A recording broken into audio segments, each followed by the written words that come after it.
I think 3 of them are coming all at once. Open the City Council meeting for June 23rd. Welcome everyone here. I'm going to go into the Eugene City Council will now meet in executive session held pursuant to ORS 192.6602I to review and evaluate the performance of an employee. Representatives of the news media and designated staff shall be allowed to attend the executive session.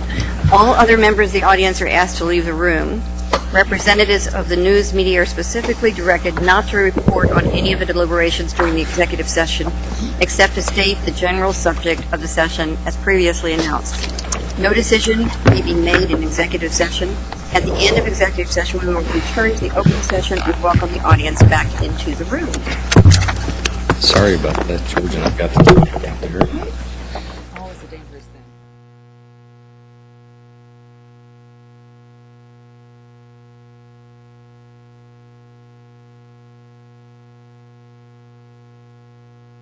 We're here today for a work session on the City Manager's annual performance review.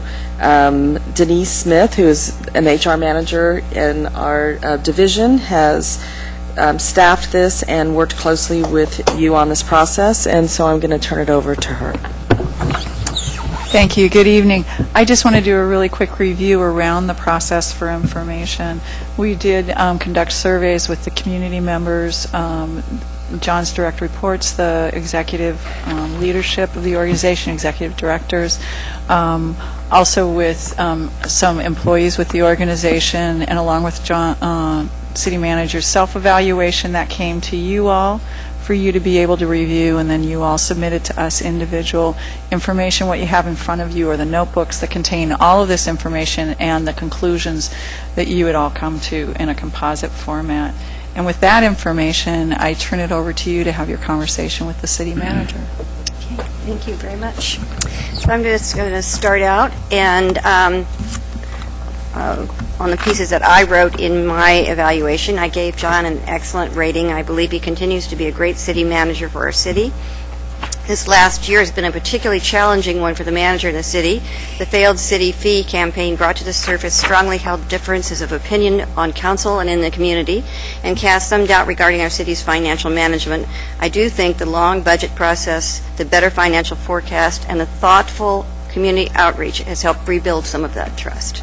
We'll keep working on it. I hope we learned a lot about how to do that. I appreciate the effort the manager has made to work with us regarding the homeless issue. It's been a long and difficult issue on many fronts and continues to be so. The lack of resolution on having sufficient safe and legal locations for the unhoused has brought considerable public criticism of the city manager, even though I believe he's been very transparent about following council direction. Criminalization of homelessness will continue to be a hot topic until we're able to move forward policies that result in substantial reduction of homelessness in Eugene. I appreciate the manager is engaged in community conversations regarding housing homeless vets and children. I think those will be some areas we can all probably move on and agree on. And ask for recommendations, and I point out that the city employees continue to question the number of managers in our city and the relationship between management and unionized staff. I advocate for some strategies for improving relationships in this regard, which both management and staff agree could be helpful. And overall, I give John high ratings for his management skills, his thoughtfulness, and his capacity to appreciate our city. That's a wild thing sometimes. His strong efforts to help council achieve goals have resulted in our community moving forward even in very tough economic times. It would be hard to find a manager who does more consistent outreach than John on all sorts of issues that our city faces. With that, I'll turn to Claire.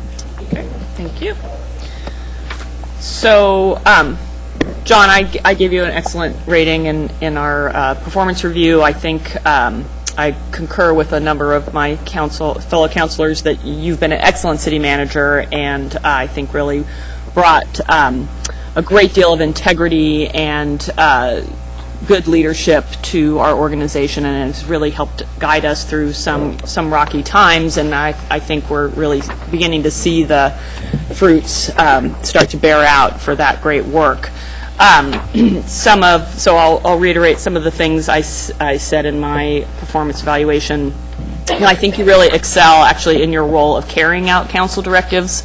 Once we make a decision, you stand firm that you actually help keep us disciplined and remind us of those decisions that we've made when later on down the road we might start getting battered about by various forces out in the community and maybe second-guessing ourselves. So I really appreciate that. I do find sometimes we're still responding to surprises. For me, the proposal around Broadway Plaza, Kesey Square was kind of a surprise and something I thought should have been brought forward more through a strategic plan framework for downtown, and it felt a little bit rushed, maybe in response to downtown pressure, I'm not sure. I think some areas for improvement would be to look at, again, strengthening some relationships with some of the neighborhoods like Bethel and Train Song that may not be currently as engaged with city process as some other neighborhoods have been historically. And then the concern around improving relationships with our represented employees. So I'm looking forward to seeing some progress on that front. Overall, I think you've operated, as I said, with a lot of integrity, willingness to stand firm when we've given you direction, and in my view, unfairly taken the heat in some cases for carrying out our directives. But while that doesn't seem fair, I do recognize it's probably part of your job. So you handle it well. And then in terms of your management of city staff, again, I want to express my appreciation for your willingness to give council and the public direct access to city staff, to have conversations, to get more information, to learn more deeply about how decisions have been made or brought forward to council. And I think that is very important to building trust between this council and community and city staff. And I think it's a real strength of your administration. So I want to thank you for that. Eddie? Thank you. And everything I wrote is public record. So, but I do think, sure, you carry out council direction, but you tell us what you want us to do, and frequently the majority of the council goes along with that. This mic is not working. No, I think it's setting up. Thank you. On the community evaluators, I think there should have been some people who do not totally think you're wonderful should have been included among the community evaluators. I think their opinions are important too, and their reasons for them, and they weren't included. I didn't see any, at least, who didn't. The Kesey Square thing was a big surprise, and I think obviously it was not council that, I think before you bring something up for a public hearing, you should find out what council thinks about it, at least, or at least we should know ahead of time. Another thing about information, if we get a message, there should be some follow-up to see if we got the message. Like, I don't look at my cell phone every day, and if I get a message on my cell phone, I might not see it. And I think if it's important, that is, I think there should be a follow-up, not just I left the message, but somebody to follow up to find out if I got the message.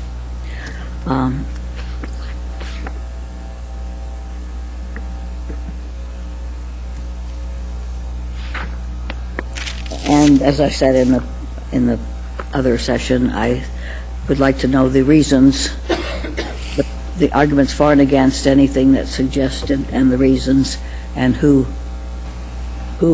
thought what, who had which reasons. I do think you have it's really good relations with the staff, with the business community. That's good. I haven't seen much of a relationship with neighborhood organizations in the south part of town. I know everybody talks about Train Song, but I don't think that. I think all the neighborhoods should have access to the manager. And I know it's not easy, and I know it's a very difficult job with 9 bosses. I wouldn't like to have 9. Well, I have had, but more than that sometimes. But it's I know it's very difficult. And I think I did say listen to the people who do the work, not just the ones who supervise them. That's important. Thank you. George. Thank you, Mayor. I'm just going to read what I wrote, edited slightly. Unfortunately, for the second year in a row, I feel I must give the city manager an overall unsuccessful performance rating for the following reasons. Number one, failure to consistently respond to councilors' information requests. For example, several questions submitted during the budget deliberations last cycle and from 2 years ago have not been answered. Councilors' ability to make rational decisions is severely diminished when information is withheld or delayed. Number two, poor scheduling of work sessions. For example, the initial work session on safe demolition protocols was a year ago, yet the first staff scoping session occurred only about a month and a half ago, and no follow-up work sessions had yet been scheduled. Protection of children and the elderly from exposure to lead dust has been shunted aside to the slow track in favor of deer fences, fireworks, etc. Surely this important public health and safety concern should be moved forward at a faster pace. These two criticisms were made last year, and you have yet to see significant improvement. Additionally, it was improper to schedule a public hearing on the Kesey Square curfew before holding a council work session to discuss the need and feasibility of the idea. Number three, since the beginning of the Eugene Comprehensive Land Assessment process in fall 2008, there have been continual delays and missed deadlines in delivering to the Land Conservation and Development Commission a buildable land survey as required by House Bill 3337. The original deadline was December 31st, 2009. Now, 6 years after the formation of ECLA, the Council has yet to see a deliverable product to LCDC. This is a direct quote from the performance evaluation I submitted a year ago, and the observation is still valid. Poorly structured public meetings. For example, the 5 general public meetings of the budget held at the high schools were a welcome new process, and it was inevitable that glitches would arise. The inadequacies of the one-dimensional subtract 10% from these 5 categories exercises were immediately apparent. People said they simply needed more options. For instance, the same options available to the Budget Committee in order to make meaningful choices in the game. Yet the same format was presented at each subsequent public meeting and received the same criticism from a diminishing number of attendees. Such inflexibility in adapting the information available to those in attendance reduced the amount and quality of information received by the Budget Committee. I have one more. Shall I continue? I can take a second round. Last one is number 5, the improper closing of Whoville. Council majority, while sanctioning the closure of the homeless encampment known as Whoville, specifically directed the city manager to delay the closure until all inhabitants could be transitioned to alternate safe sites. Instead, without providing any credible documentation of public health and safety concerns, the encampment was disbanded using a massive police presence while council was on break and unable to meet to provide further direction or to collaborate with the manager to achieve an orderly transition to new living arrangements for the residents. The result of this action brings us back to the status quo ante. Whovillians have returned to unsafe and uncertain conditions by the river and in the wetlands, in the bushes, and under the bridges, subject to arrest and incarceration when all they really need is safe legal shelter. Furthermore, far from uniting people in a positive step forward, this action has needlessly caused anger, confusion, and disappointment toward the city among the many scores of advocates and volunteers who've been working so hard for so long on this problem. And I'd just like to add briefly, none of this is to be construed as an attack on John's integrity. None of it. His integrity is very high. I've always thought that. It's the performance in these areas I believe need improvement. And I also think it's very admirable donating your pay raise to the Eugene Library Foundation. Most admirable. Thank you. Great. Thanks, Mayor. Again, John, is closely to what I said in the executive session. I think that you've done a good job. I think you're getting close to excellent for me. I think that there's some areas that need some attention. Again, communication with neighborhood groups and organizations is uneven, in my opinion. I think needs to have some significant improvement there. I also think that the communications with the Latina community and staff relationships needs to improve, particularly around the issue of cultural competency with staff in its direct relationship with those people who are not native English speakers. I think that there are some issues that we have to address with the business community, specifically in terms of our relationship as a city to the business community. It's been mentioned to me several times that there are some communication issues there, but for the most part, I have heard very positive comments from the business community about the performance of the city and the city staff. I think that strengthening those relationships are key and critical to the success of the city and moving forward. I would echo the similar comments that Councilor Brown and Councilor Taylor have commented about the handling of the homeless situation. I think that we have done kind of a 2-step forward, 3-step back kind of deal, but I think that there is room for us to work collaboratively with our other partners, most notably Lane County and the City of Springfield and other entities that are significant players in this to come up with better strategies and more proactive solutions than what we have right now.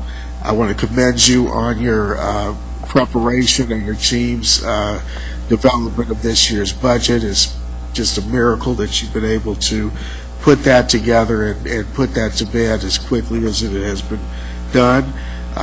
Your stewardship and your leadership of the organization, again, is excellent. And I want to touch on, go back to something that Councilor Surratt said about our relations with our represented employees, most notably AFSCME, and note that the issues that were talked about last year's evaluation by AFSCME employees are still those issues that are continue to be challenging and somewhat troubling for me, and I'm hoping that that relationship can be mended or improved significantly over the next year. Thank you. John, I too have given an overall rating of excellent. I think you've again done an outstanding job leading the city organization and following the direction and goals of the council, despite the fact that you have 9 people often throwing out motions without any prior notice that causes unintended consequences, which means additional meetings that other topics get pushed back. So staying on top of that, I think you've done a pretty good job. I'm particularly pleased with how you responded to the new budget process. It was new to everybody involved, I think, and there are going to be glitches in it, but I think we, as an organization, worked through that, getting more public input at the front end, and I'm particularly pleased with the way staff responded also and came up with the final product that we did. I think that you continue to make yourself approachable to the general public, and you involve yourself in community activities, representing the city in a highly professional manner. I'm also pleased with your willingness to work with the city government as well as other governmental agencies, but particularly the county government, on 2 what I consider main issues, and that's the overall reorganization of the Lane Metro Partnership in the hopes of coming up with a solid regional economic development plan, and also the most recent effort to establish a permanent location for the farmers market and co-locating of city and county facilities. And I hope in that conversation there's also the co-locating of services too, as far as what we do for the public. There are many areas in which you've shown excellent leadership of the city organization pertaining to the continued downtown redevelopment, economic development, and others. Highlights to me, I think, is the fact that you've managed to finally get us onto a more right at the end of the tunnel track for a new City Hall facility. This has been a topic for decades, I believe. So to see that we're actually moving ahead, I think is really good. again, the fact that, you managed to work through the newly implemented budget process. I know it was tough for me to break away from the way we've done it over the years to this new process. I just want to bring up the fact that your continued efforts of work within the community with different organizations, and particularly the Vet Lift program. I think that's one of the better things that I have seen as far as you working with some of the other agents, the social service agencies, to come up with affordable housing for the deserving qualified veterans, and I appreciate that effort that you put out for. Mike? Thank you, Mayor. John, this last year, you've earned a ranking of excellent across all categories from me. I think the work that you've done demonstrates that you earn that in the way both you approach the people and the way you approach the organization and the way you approach the tasks of managing the city. I'll go farther to say I've been involved in city organization for a very long time, a lot of years, and in my view, you're the best city manager we've had. And I'll go farther to say that so long as the people in Ward 5 allow me to sit in this chair, I'll want you to sit in that one. And for me, I can't imagine that we would find someone that would do a better job than you have done. There's also room for growth. The difficulty of your position is not one that I would relish. We've heard comments about particular political issues here tonight. The mayor mentioned some positions that she holds, and I think I and many other people in the community hold very, very different positions on some of these issues. And so navigating that middle ground and helping us as a body come to constructive conclusions and directions, I think, is very, very difficult work. And I appreciate the way you do it. You do it with a gentle hand towards the staff, at least from the perspective of what I see, dealing with the community and with various opinions and strongly held ones, in a very gentle and humble way, and I appreciate that manner. And I think you also help us come to appropriate ways to channel that, and a part of that is your can-do attitude that looks towards what best outcome can we all accomplish together. And I appreciate that too. So from my perspective, keep up the good work. Alan? Yeah, John, I think you're doing an excellent job as well as city manager. In my 25 years of being associated with the city in different roles, I think you're the best we've had in that time for certain, maybe the best we've ever had. I hope you stay here a long time. I think you've assembled a great executive management team and a division manager staff and all the employees of the city. They all serve the city very well. And I think it's a great group of folks that you put together and that we have here. I think you did an excellent job in the FY15 budget and the process and putting us on the road towards long-term financial stability. I'm not sure we're there yet, but we're on the road to that. I think you've created an organization with a culture that's a really can-do attitude, and I very much appreciate that, and it's a very positive attitude that the city has in terms of the staff and the ability to interact with me and my experience with dealing with the public. This new City Hall process and the financial plan so far has been, I think, an achievement. And addressing the homeless issue, I think we've come a long ways as council and staff has brought along, and you have, and addressing Whoville, and I think those were some of the main accomplishments this year. I think there are a couple of things where I'd like to see you work on incorporating the TVL analysis into our decision making. I expected that to occur actually a long time ago, several years ago. So I'd like to see us get there on that one. I think other councilors have said the same thing. Work session items sometimes get lost or take a very long time to get back into the queue, or need prompting to get back into the queue or to get to council action. And I think, as other people have said, the union relationship could use some work and some care and feeding in that area. But overall, I think you're very respectful of the council's role. I think you listen really well.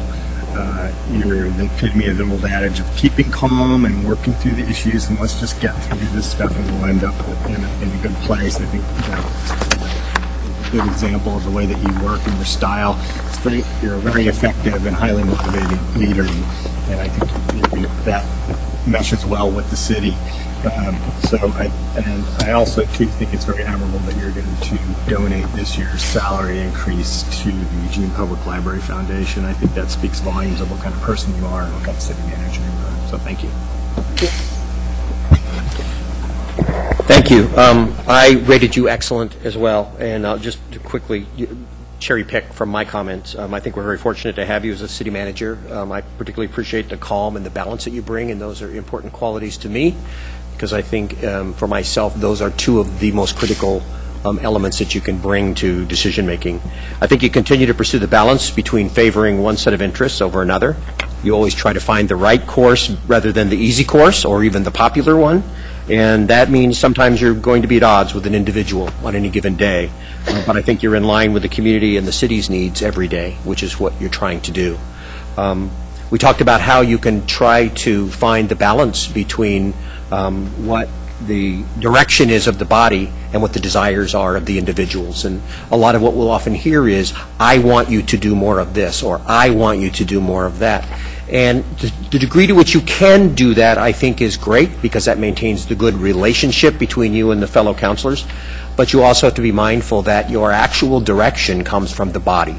So how much can you accommodate the individual desires without creating a conflict with the body or diverting the work of the body? And that's for you to decide, and it'll be our comfort level to know. But your evaluation is really kind of a reflection of the relationship you have with us, as much as it is your ability to act as a supervisee or an employee of this body.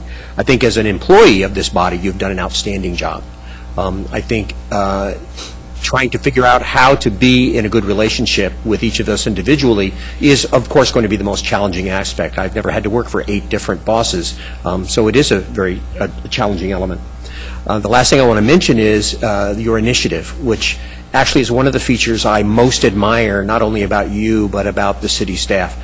For many years, the city council would beat initiative out of its staff members. And I think it's only been in the last decade or so that we've actually encouraged initiative back again. And I think we want to make sure that that initiative then is able to work well with what our desires are, so that we don't feel that the initiative is going so far as to restrict the amount of information we have, but still provides us with guidance and advice. I think that's what we're kind of hearing is, how does the initiative go in terms of helping us and advising us to a decision, but not leaving us feeling like we didn't have everything we could have had. And I think you're really doing a good job, but some of us, our desire level is a little different. I don't feel like a rubber stamp. I don't think I've ever been a rubber stamp, and I think if you bring advice to me, I will listen to it seriously. And if I agree with it, I will agree with it, and when I don't agree with it, I won't agree with it. But it doesn't mean that I won't keep encouraging you to bring me your advice. That's what I feel we hired you to do. And with that advice, bring us all the information as well. As I'm listening, I'm just thinking one more thing, John. One of the things that's most important to me is to know that I can trust you, that what you tell me is your best judgment, and you're not trying to snow me or anything, and you'll tell me what you think and the way it is as well as you know it, and I can take that to the bank, and I really appreciate that. It helps me. I don't always agree, and I don't think any of us are perfect, but I do think that having that confidence that that my city manager is a truthful and honest person who's trying his best to help all of us achieve our goals is a really important thing for all of us. And I've been in situations where I didn't think that was the case, so I just want to express my great appreciation. Thank you. I appreciate that. Anybody else? I guess it's your turn. Thanks, Mayor. I won't take very long. I really do appreciate the comments, and both verbal and the written comments. I do think we have a good team both at the elected level, and as you know, we have an extremely talented workforce of people that are well known in their fields regionally and nationally, actually, and they represent this community extremely well. They have been running very hard over the last 5 or 6 years, and to their credit, not only are they keeping up, they continue to get faster, but we also do need to find opportunities to not maintain a sprint pace all the time, because it does have the repercussions, some of which you've noticed and have talked about. There are opportunities for improvement. I take those seriously. We will take those seriously. Some of those have to do with how we communicate back to you and with you, and so we will work hard at figuring out some other ways to do that. And what I'll suggest is, rather than waiting for next year to know whether or not those are successful, we should probably at least check in a little bit earlier than that, and so we'll spend some time on that for sure. I also appreciate the comments about a can-do organization and the organization willing to take the initiative. They are, and in this form of government, we shouldn't all agree on everything else. Either in the form of government or the community is not being well represented if we agree on everything. I and the staff do take our roles seriously. We are very much in support of the council does get to choose policy direction. And we will continue to provide our best advice, and as you make your decisions, we will also implement that with 100% of our ability to do so. So just continue to know that. And I enjoy working with all of you individually and collectively, and look forward to another a good positive year. So thank you. I believe that concludes the evaluation, unless any of you have questions for me or Denise. Nope. Thank you for the process. Keep trying to make it better and better. The only other thing I just wanted to comment on right now is that I thought the skate park was such a wonderful example of what we've accomplished together. It took park bonds, it took years of work, almost 9 years of Overnight success. yeah, staff working hard, because it's, and the Rotary and the community, and when we went to the opening this weekend, you just saw everybody there from all parts of the community. It's a different combination of people than you often see in one place, and people were so happy about it as a real success story for our community. And I think that's one small example of the things that we've been able to achieve with you and staff, and we're very appreciative of it. Thank you. Yeah, it was a nice event. No helmets. Every TV news article I saw about the skate park, except for the little bitty kids sitting down, not one helmet was being worn. There were lots of They helmets gave there. away hundreds of helmets. A couple thousand. I don't know what they did with them. I'm going to have Glenn Yes. in just a moment. So Glenn wants to talk to you all for a few moments about the sick leave ordinance. Is this we're still in open session, yes, ma'am? Yep. Okay. Anybody else want to give an evaluation? Thank you.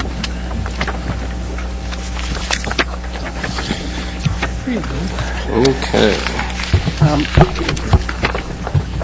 Since you have a little extra time now, I thought I would take this opportunity to share with you well, at least what's on mine is labeled preliminary draft, on yours it's stamped draft.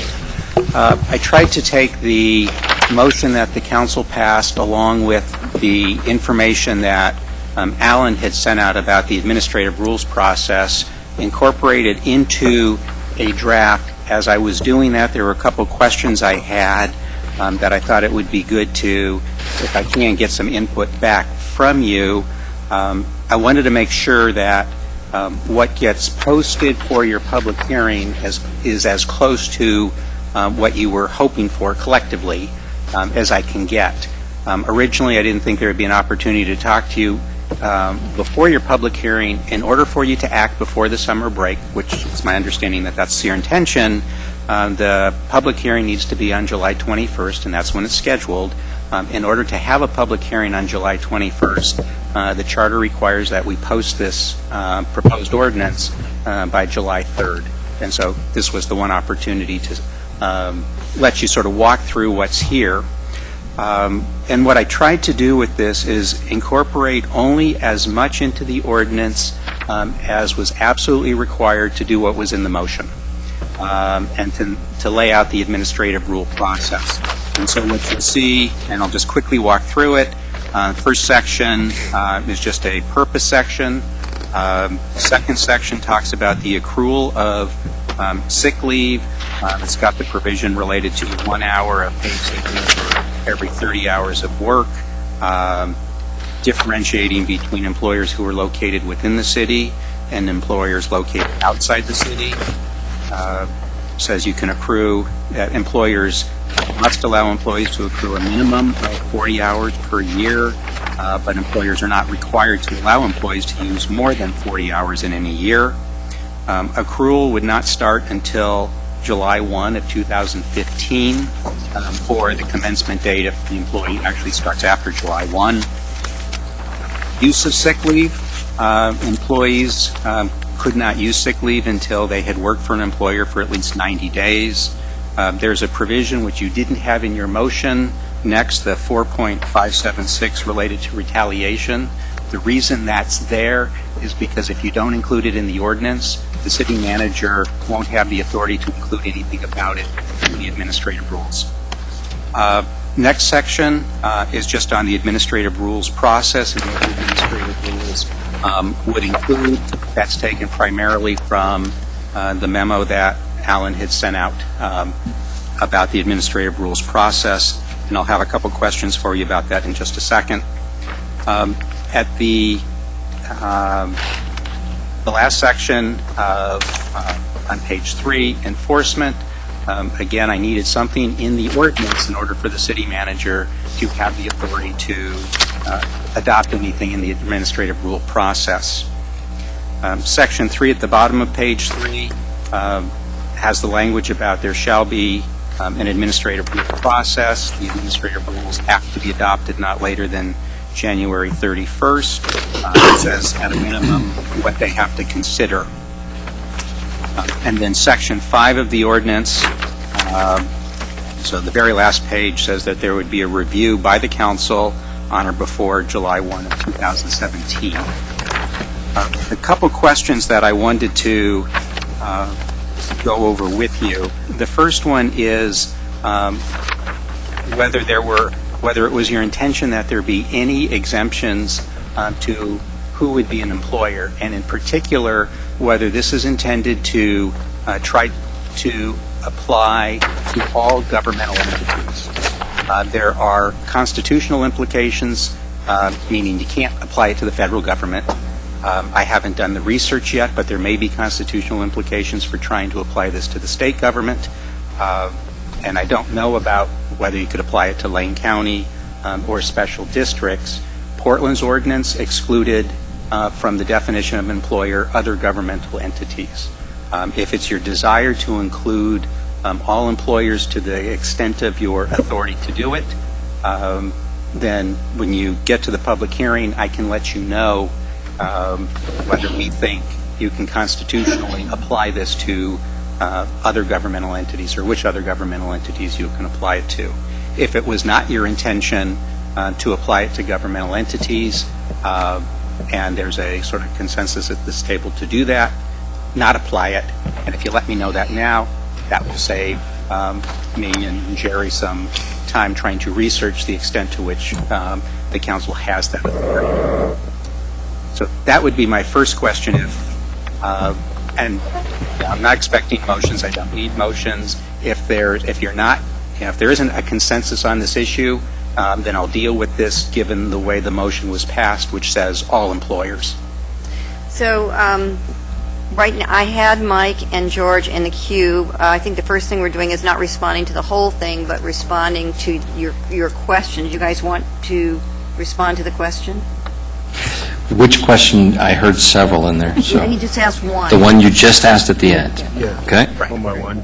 Is this a cue for general conversation or just the answer to We're going that? to get the answer to the question first. And I think I have 3 questions, so 2 additional ones, and then... Well, then I'm in the queue for the general discussion, please, Okay. Mayor, but I will say, And George? no, it should apply to everyone. No, it should or it should not? It should absolutely apply to everyone. Did you want to speak to this? Um, I've got you, I'd like Greg. in the queue for the general discussion, because I do have a question on one of the, I have on several. some of the wording. And I agree with what Mike just said about no exceptions. Okay, I've got in the queue Claire, Betty, Greg, and Alan. Claire. Oh, wait. Okay. Betty. I think it should apply to everyone as far as it's legal to do so. Greg. My understanding from the Portland ordinance is that there was a specific reason for exempting other government agencies, most notably TriMet, by the nature of their contractual relationships with their employees and the provisions that they have provided already vis-a-vis, sick leave policy. Do you have any background on that? I don't think that we would be appropriate in just having a knee-jerk reaction and saying, just say applies to everybody without having an understanding of the reason why, for instance, in the Portland situation, why TriMet and other entities were exempted. So I don't know why TriMet was, and I haven't talked to the City of Portland's, to their attorneys yet, but in light of what I've heard so far, it's clear that there is not a consensus to exclude anybody, and so that's enough, unless you want to keep having the conversation, that's enough for me to include everybody. At the time of your public hearing, we will inform you as to constitutionally whether we think we can include absolutely everybody or which governments we can, but the ordinance will be drafted basically to include everybody that you have the constitutional authority to include. Alan? Yeah, I was going to address that. We've gone through this many times at different things where we tried to tell the state and federal government what they can and cannot do, and been told that we can't tell them what to do, and we don't have the authority to. So my intention, my expectation was that they would not be covered under this because we couldn't do that. So I guess I'm kind of following where Betty is, which is all those that we have the authority to do, we would make this apply to, which I think probably exempts other governments. Well, at least the feds, the state, and Lane County. Claire? Yeah, so I guess I think there might be some reasons to seek to exempt some agencies. I'll be speaking with the Government Affairs contact with LTD tomorrow about that. So my assumption is that if we write for the public hearing an ordinance that you, from your determination, says we have the legal authority to impose this on these agencies, in theory, council could amend that after the public hearing if we see good reason to. Absolutely. Okay. George? Thanks, Mayor. Here you go. Yeah, I think every employer should be included that we can include. In Claire's meeting with LTD, there's EWEB, there's different entities, that aren't strictly governmental, but public entities. I've got a feeling, though, that I imagine the Portland Attorney's Office, city attorney, probably did a lot of homework on this before, and might, quick phone call or email might be able to shed a lot of light on it. Hopefully, you don't have to reinvent the wheel. Right. You can be sure we will be talking to them and sure. Seattle and San Francisco. Oh, yeah, good idea. Okay. Yeah, I think it should apply to pretty much everyone unless we don't have to. And, in reality, they probably already have these policies. Most of these cover all their employees, would be my guess. So maybe a moot point anyway, but yeah, I think it should be included. Thank you. Chris? Yeah, I think in principle, you want it to be fair, I think is what we're trying to get, and fairness is it should cover everybody, but a lot of the conversation has been around exemptions, and if you can't constitutionally or legally include somebody, then what's the point in trying to go there? I know there's also been conversations around exempting businesses of certain sizes, X number of employees or fewer or something like that. That's a subject of conversation that will need to be talked about. Also, whether or not certain kinds of trade unions or other collective bargaining groups would be exempted. So I think for as far as it goes right now, with specific reference to governments, probably you couldn't include them. The University of Oregon would be a question I would have, because they may also claim a certain sovereignty. It's a state. It's a state organization, so they would probably claim a sovereignty there. So I think you should include those that you can reasonably and legally include, but I do think there will also be conversation about both the size of the employer, but also should certain collective bargaining or trade unions be excluded as well, and that'll be conversation for future time. Mike? If this has a 2% effect on, well, I guess those aren't jurisdictions. I was going to talk about its effect on human service agencies, and whether or not that's an issue if we're willing to all raise their budget for budgeting time. But I'll stick with the other issue of authority. You and I have been having conversations about where we think we have the authority to do this based in home rule. Can we ask the county, or can we demand, rather, and compel the county to offer this under the circumstances that, as I understand it, Lane County is one of the first original 9 home rule counties, and there's some question about the conflict between their authority and ours in this regard that's being settled in the court at Multnomah County with regard to a gun control legislation issue. Are you familiar enough with all of that to tell me where we are with authority to compel the county to offer this? Not today, but I will be by the time of the public hearing. The 10, 12, 14 years ago, when the council was looking at amending the human rights ordinance for the city, we looked into some of the questions about to what extent did the council have the authority to apply a human rights code provision, which includes employment issues, to some other governmental entities. So we looked at those issues before. I just can't recall what the outcome of that research was. There's the city's home rule powers, and yes, Lane County is a home rule county. I think the analysis, though, isn't going to be based on we're home rule and their home rule. It's going to be based on, can we apply something to another governmental unit, and that's going to really be a question of state law. And that's what I'm asking you with the Multnomah case. Are you familiar with that that's going July 9th? I'm familiar that there have been actually a couple different cases. I'm not familiar with that specific one, but again, before your public hearing, we will have talked to the city. In that one in particular, the county passed a gun rule, a gun control ordinance that applies to cities and compels them to act as the county sees fit. And that's going to be decided by the court, as I understand it. I'd like to have a better understanding of how that plays into this as well. Certainly. Thank you. You had 2 more questions for us. Actually, one more, and then I can, if there are others that you have, I can try to deal with those. So on page 3 at the top, there had been, and this is a question about a grace period. There had been some conversation by the council about having a grace period and using education before fines after the ordinance takes effect. What isn't clear to me, because you then established in the motion that this would not take effect until July 1, that the manager's administrative rules would be adopted January 31st, whether you were thinking there was going to be an additional grace period after July 1, or whether the manager adopts rules on January 31st, and then come July 1, this is enforceable with fines. And so I guess my question for you is, do you want the enforcement provisions of this to kick in as of July 1 along with the other requirements, or were you thinking there was going to be some grace period after July 1 before fines actually kicked in? Alan, really quick, clear.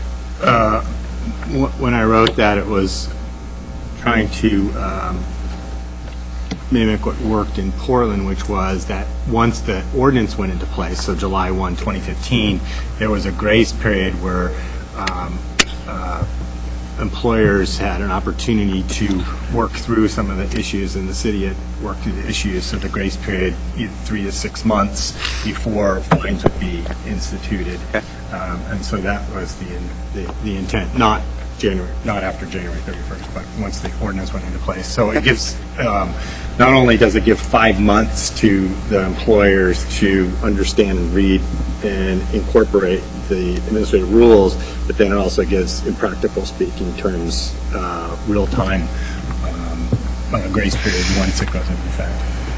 Claire, you have something to add to that? Yeah, so I agree in terms of the intention. The one thing I did hear from, I think it was from Boley when they came to present at the task force, was if they got a complaint or a number of complaints about a particular employer where there were some especially egregious violations going on, they did still have the authority to impose a fine. So they didn't write their ordinance in such a way that there was total lack of a fine, but they used the term egregious. They didn't have any of those cases, but basically that 6 months started from the date of implementation. So in our case, it would be 6 months after July that there'd be this period where if an employee complained, the complaint would be investigated, and if it was found valid, the employer would be asked to make the employee whole, but they wouldn't be subjected to fines if it was basically, oops, we didn't understand what we were supposed to be doing. George? So we're essentially giving employers a year? Would that be the effect of this, of the grace period of after July 1st, 2015? No, there would be, well, a couple things. First, it would be, what I heard was somewhere between 3 and 6 months. The way this ordinance is drafted is that the grace period isn't established in the ordinance. It's going to be established, the amount of the grace period is going to be established in the administrative rules. What I'm hearing from council is that should be somewhere between 3 and 6 months. And as part of the administrative rule process, as the manager is meeting with others and trying to put those administrative rules together, we can come up with options for how that might work, which could include not just a wholesale, do anything you want during the first 3 or 6 months, but instead, as you were talking about, Claire, it's, if there's some kind of an egregious problem, it's, hey, you made a mistake, and you correct it, and if the employer makes exactly the same mistake the next week and the week after and the week after and the week after, it's an intentional mistake, it's no longer unintentional, the rules can be written to say, no, you don't get 6 months completely free. And so that's the way this is drafted right now, is the grace period would be dealt with, explained in the administrative rules, and so we could deal with those nuances.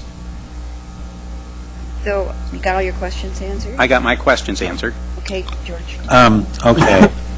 So we're saying, I guess, the administrative rules would go into effect under the current scenario January 31st. I'd say it differently. They would January 1st. The administrative rules would be adopted by January 31st. 31st, okay. But they would not go into effect, just like the provisions of the ordinance really would not take effect until July 1st. For 5, okay, 5, so there'd be 5 months. Okay, and then, you'd think there'd be enough time for people to get everything set up. I think a grace period's probably okay. I wouldn't want to see it be too long. The grace period would be, so people are expected to be compliant on July 1st. Correct. But for some undetermined amount of time, they just wouldn't have to pay fines if they made honest mistakes and so on. Okay. Right. All right. I think that makes sense. I think George had some other comments about. Thank you. And you too, Mike. General comment. Please go ahead, sir. I just Steve's had first. a question on page 2 under use of sick leave. The wording on that is employee becomes eligible to use sick leave when he or she has worked for an employer for at least 90 days. Now, does that mean they have to work 90 days, or is that 90 calendar days, or just be employed for 90 calendar days? I think it can be interpreted a number of different ways. And that would, be further defined so there was no ambiguity in the administrative rules. What my intention was here is they are employed for 90 calendar days as opposed to, okay, so how many individual days did you actually work for an employer? Right, and that's whether they're full-time or part-time, as long as they are employed by a specific employer for 90 calendar days. That was my understanding, and again, that kind of detail can be further defined in the administrative rules. The ordinance doesn't define that, and if, as the manager is developing those administrative rules, the council says, well, wait a minute, that doesn't sound right, the council can always give additional direction, and the rules can be written accordingly. I actually think wording should be changed on that, because I think it should be pretty clear up front what the ordinance does and does not cover. So I would rather see the wording changed now in the ordinance than wait for the manager's administrative orders on that, because get a new manager who knows what he's going to do. So I would like to lock that definition in. Mike? Thank you, Mayor. Two things. One, I don't see anything in here, and this was brought to my attention by an HR and employment specialist, that I don't see what wage is to be paid here.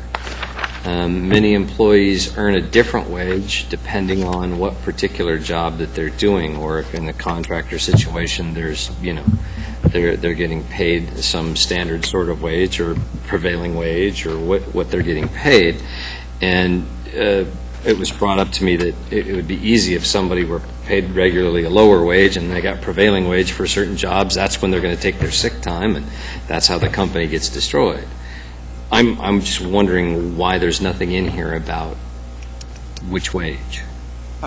So Portland's ordinance, I think, was about, I can't remember, 8, 9, 10 pages long, and had at least that many pages of administrative rules to go with it. And there were still blanks, in a sense, in what they have, which is why they're going through some of the issues they are. What I was trying to do, the approach I was trying to take with this, was to put into place basically what was in the motion, nothing more than that, and then to have the administrative rules be where all those questions are answered. So as people come up with those kinds of questions, I mean, should this pass, the manager will have, 5, 6 months to adopt the administrative rules. And so anybody who has that kind of question, I'm hoping that they will ask that question early in the administrative rulemaking process, so that as we're going through developing administrative rules, we can try to answer all those questions. One of the things that was mentioned during our last discussion at the very end by the mayor was the idea of involving HR professionals and those involved in employment in this process. So I would frankly prefer that they were involved at the ordinance level rather than at the administrative rule level, so that they could give us real-world, on-the-ground, pragmatic sorts of understanding about what the ordinance will create in their world. Is that a part of our process at this point, or no? So we won't know technically how that'll affect people until after it's passed. So there's a couple things. First, anybody can testify at your public hearing. Second, the way the ordinance is crafted, it doesn't answer the questions that the HR professionals are going to have any more than it answers the questions that a lot of others are going to have.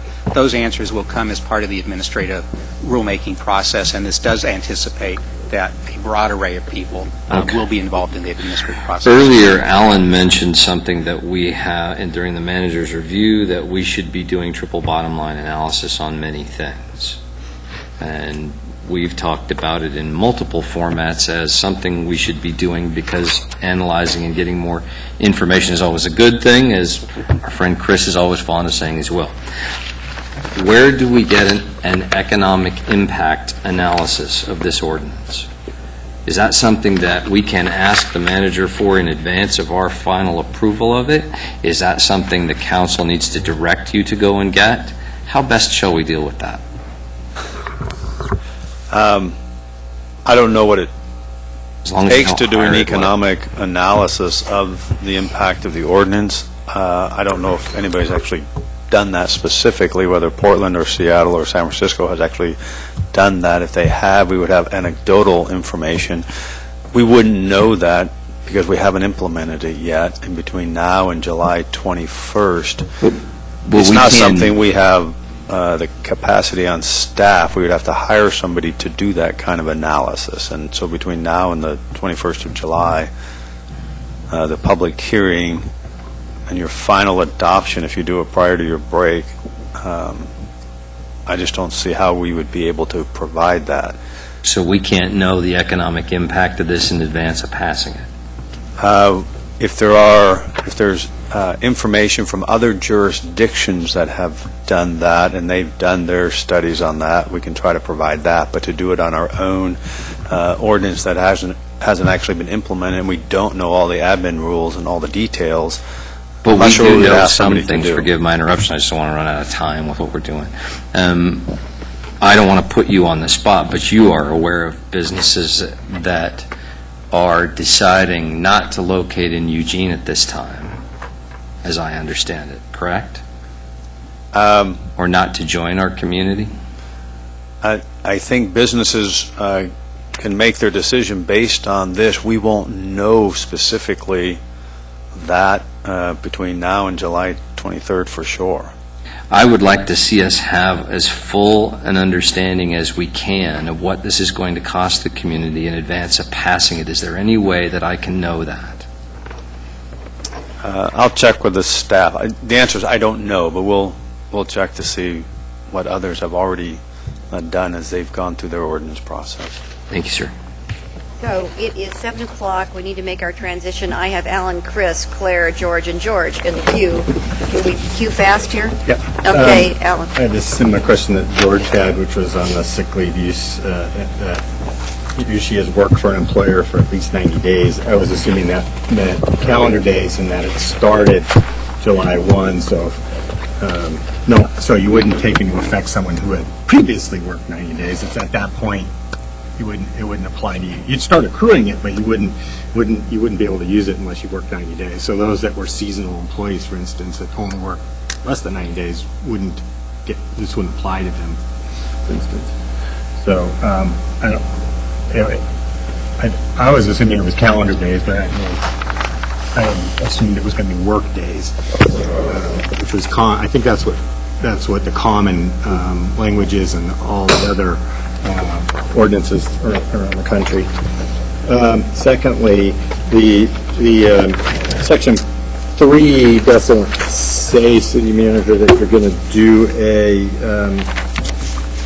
stakeholder committee or an advisory committee for the administrative rules, but it does say in section C, input from a broad array of stakeholder perspectives, including representatives of the business community, labor organization, workers, advocates, supporters, applicants, and including that could be HR professionals. But that's your intent, right? It doesn't have to say that in the ordinance. It doesn't have to say in the ordinance. Our intent will be to be inclusive, not exclusive. Good, okay. That's what I thought your intent was, and since the administrative rules is where the community actually can weigh in on the specifics of this policy, this ordinance is intended to be the sketch, the skeleton of it, with the details in the administrative rules to be worked out, which in some cases are 10, 15 pages long. Yes. Chris? Yeah, just quickly, one area that I'm interested in finding out more about is specifically around the definition of an employer.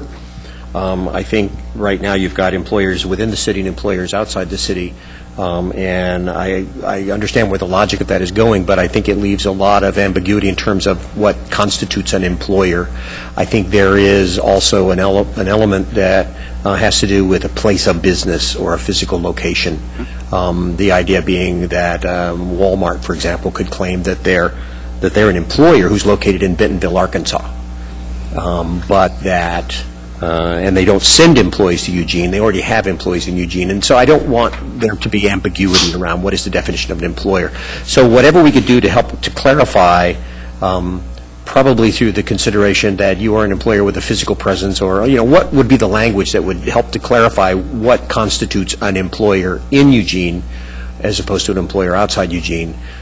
Because when we talked about the two-city commuter issue, that was very central to that. What is and what is not an employer within Eugene, and what does that constitute in terms of employees moving back and forth, and is there such a thing as a home office, or some way of getting at that? Because the follow-up question then is, what mechanism would the City of Eugene have to enforce a City of Eugene ordinance on a business whose primary location is, say, in Springfield or Junction City? What is the mechanism that Eugene has to enforce its ordinance on a business whose physical presence is in Junction City? And since employer here doesn't talk about physical presence, we don't have any language around which to explore that particular issue. So, one of the approaches, one of the decisions I made in coming up with this draft was to decide to have the definitions in the administrative rules. And certainly one of the definitions, in fact, I think it even says in here, if you go on page 2 under the administrative rules, sub 2 there says adopting definitions including but not limited to employee, employer, paid time off. And so that's where I had intended to get very specific about what would be an employer versus something else. We can add definitions to the ordinance, but again, since the council didn't have that conversation, and the approach was, as Alan said, this being more of a skeleton and then having the broader conversation with the administrative rules, that's why I took this approach. If that's not the council's desire, that's one of the reasons why I wanted to have this conversation, so that I would know, in fact, you would like the ordinance to include that level of detail. Yeah, I think the what you're talking about has an influence on elements of the ordinance, so it would be hard to talk about the ordinance without knowing what those definitions that were supposed to be in the administrative rules would be. So it would make it challenging for me. But just to say also, one of the things we've said we will do through the administrative rule process is to come back frequently to the council with sort of where we are, and then the council can provide additional guidance or direction based on where we are. And so if the definition of employer isn't where the majority of the council thinks it should be going, I think the council says this is the direction we anticipate some of that going. And so I think that's also part of the intent in the administrative rulemaking. Yeah, I have a high level of interest in the jurisdictional rule because I'm wondering about some of the jurisdictional questions, and so the more clarity I could have around that, the better. Claire?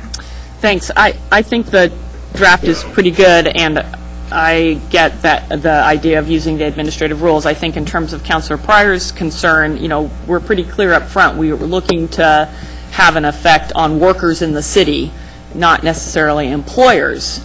So we're looking to achieve some benefit for workers, some of whom may have employers who are based outside the city. So I think that's fairly clear in our preamble.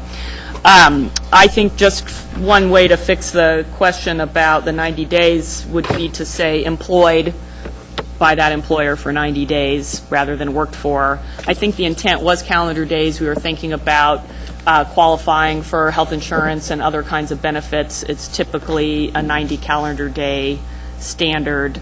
I appreciate Councilor Clark bringing up the idea of what wage. Sometimes there's shift differentials depending on what shifts you work. And that was something that came up at the task force, and I think having some human resource expertise input at the administrative rules level could really help clarify that. I think that if a contractor goes out of business because he pays a prevailing wage instead of a lower wage for a couple of hours of sick time, that's a different issue for that contractor.